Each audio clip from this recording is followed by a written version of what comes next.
for me to be a gospel singer. That is not even a lie. Jukuna ngoma nilitoa moja ya gospel kwa one of my EPs. Manze, my dad alikuwa anaisikiza daily. Hadi brango alikuwa ananichukulia video ananiambia, ona mzee lali manze. Alikuwa kwa video.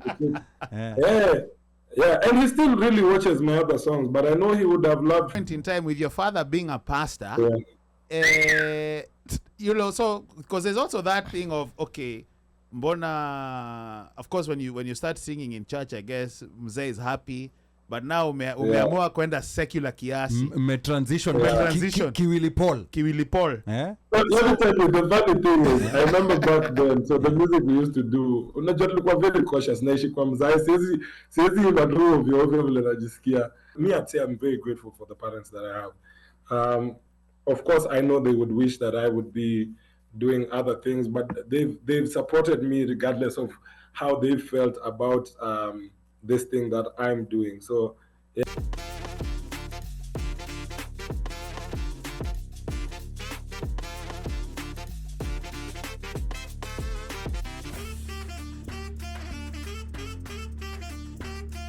Ever since. Now, before we go back to the band, you've introduced something else that people don't know. You mentioned law school. Yeah, because a lot of people are learning about that now. Hivi sasa ungekuwa unaenda Supreme Court kudefend. Kuna kipara deadly hapa. Okay. So talk to us about law school. So ulimaliza law school, ulienda Kenya School of Law, or what happened during that time? You know, because so nilimaliza law school. Okay. And then, so now time for KSL came, and I was just like, I remember I told my folks, now I've gone through the 4 years in the mother degree yangu manzemi ingine staki. Like, I just want to be a musician now. You know, like this is the thing I'm sure I want to do. And I think for me, the greatest thing that happened in my life is I did music concurrently with what's it called? Law school. Being in law school. So I was gauging it every single day at the same time. Like, what is the thing that I enjoy doing the most? What's the thing I feel like this is my passion and what I'd want to do for the rest of my life? Yeah, so there's a do promoter, and I really love being a lawyer also, and it's something I still follow up on. I read a lot of law journals and keep up with case law and things like that, because it's a field that I really wanted to do from when I was really young. So si kitu ati nimetupa nikasema kwenda huko. Yeah, but yeah, music is my first love. I love the legal profession. I'm around lawyers a lot, you can imagine, because of being in law school. So I have a lot of friends in the space. But yeah. So now, no, wait, I wanted to ask. So now when you're doing this music, the first song that hit with Le Band, is this a Christian song? Is it a gospel? No. And at that point in time, with your father being a pastor, you know, so because there's also that thing of okay, mbona, of course when you start singing in church, I guess mzee is happy, but now umeamua kwenda secular kiasi. Transition Kiwili Paul. Let me tell you, the funny thing is, I remember back then, so the music we used to do, unajua tulikuwa very cautious, naishi kwa mzae, siwezi imagine ovyo vile najisikia. So I used to do music. Of course, that can switch from singing in church into secular music. We started with like very uplifting music, you know.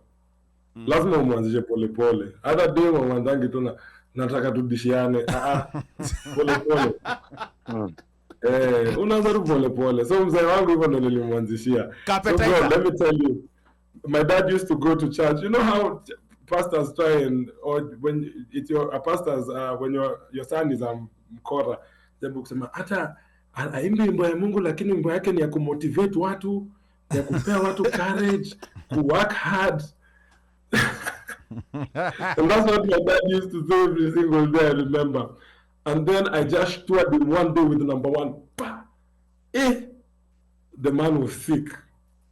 I remember, so, and it wasn't even a wild video. So literally kulikuwa na kadem kamevaa. Unajua hizi manzi acha niambie, mimi na mimi nimetoka familia ya Kikristo mbaya. Dem alikuwa ndo amevaa nguo iko na slit hadi huku juu kabisa. Hiyo ilikuwa inaua baba yangu. Alikuwa anaiona na mliona hii na mkaiweka. You know. You know, so akaniita mpaka mkutano akaniambia, I don't know the direction you're going. Yani there was an intervention. But in my house, but you have to be very careful. in my house, Yeah. You know, you're my son also. Nikaanza kusema ala, wewe anataka kuninyima hata chakula. You know, so yeah, but I think the thing with my dad is, my dad also raised us to be independent and to just do what we want and to, not what we want, but what we're passionate about. So as much as, and I always tell guys, I don't think my dad loves entirely that I'm a secular singer. I think he'd love for me to be a gospel singer. That is not even a lie. Jukuna ngoma nilitoa moja ya gospel kwa one of my EPs. Manze, my dad alikuwa anaisikiza daily. Daily, hadi brango alikuwa ananichukulia video ananiambia, ona mzee halali manze. Alikuwa yeah, and he still really watches my other songs, but I know he would have loved for me to be Allah. Okay, looks like we lost him. So I think he's gonna come back. Yeah, looks like we lost him for a moment. Audio kameenda. Yeah. Nika stima imelost. Aya, sawa Sawa. sawa. Hiyo ala ni ile ya stima kupotea. Okay. Allah. Aya, sawa sawa. No problem. Tutamgoja tu. Tutamgojea Rudi. But now you see what he was saying, what he was talking about the dad. You know, like, I think he's a very good parent. You know, one thing I tell people is that a parent is not supposed to be, is not necessarily supposed to be your friend. Your friend. No, not your friend. No. Your parent is not your friend. And to me, that's where, you know, like when nikisikia, you know, like a dad said something like this, I mean, for whatever reason, but that's a father who cares. That's a father who cares, and that's a father who, you know, like wants to know, you know, is worried about the son's future. And of course, concern. yeah, and of course, unajua secular music is something that will concern any parent. It's something that will concern any parent, regardless of what happens. Ndo hiyo stima imerudi sasa. Stima ilikuwa imelost. Hapana, airtime. Si airtime. Ni charge hapo kwa ati huko kwa umecharge huko umeweka laptop kwa charger.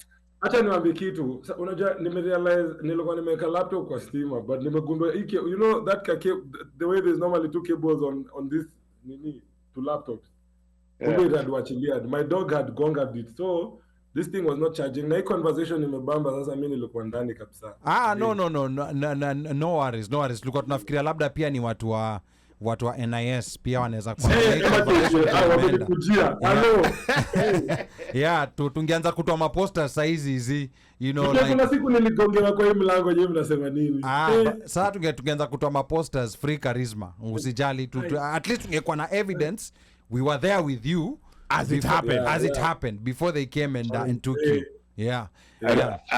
Haitakuwa tumejiabduct vile watu wanajiabduct. Yeah. But sawa. Nikakuwa nani alijiabduct? Hiyo story. Hiyo acha tuongee kando. But now, you know, like you're telling us about his dad. Yeah, you're telling us about your dad, and I was saying that's how a father is supposed to be. A father is not supposed to tell you stuff to make you happy all the time. To make you happy. That's how a good parent is supposed to be. Yeah. So appreciative for your father. And they've always been like that to me. Even before we put out number one with Laban, my dad would just call me, and he wouldn't be harsh or mean to me. He'd just be like, "Manze, unaona kai muziki yako kuna mahali inaenda." Kwa sababu manze, acha niambie ukweli. You see, this thing is a game of numbers. I always say the problem with our art, or being a creative, tuko kwa industry yenye tunataka ku please wase. So we're putting out content for people to accept. You know. And it's very easy to see when people are not accepting it. Yes. You know, because you can tell, you can see the numbers, you can see the reception, how people are speaking or not speaking, you know. And my dad would just be like, I think you need to evaluate this situation and think about whether it makes sense for you to continue going on with it. And for a while it made sense, and then things just happened for me, and I was grateful. But my dad has always been really honest with me, and he's always been supportive. Super supportive with me also. So I think personally, I'd say I'm very grateful for the parents that I have. Of course, I know they would wish that I would be doing other things, but they've supported me regardless of how they felt about this thing that I'm doing. So yeah,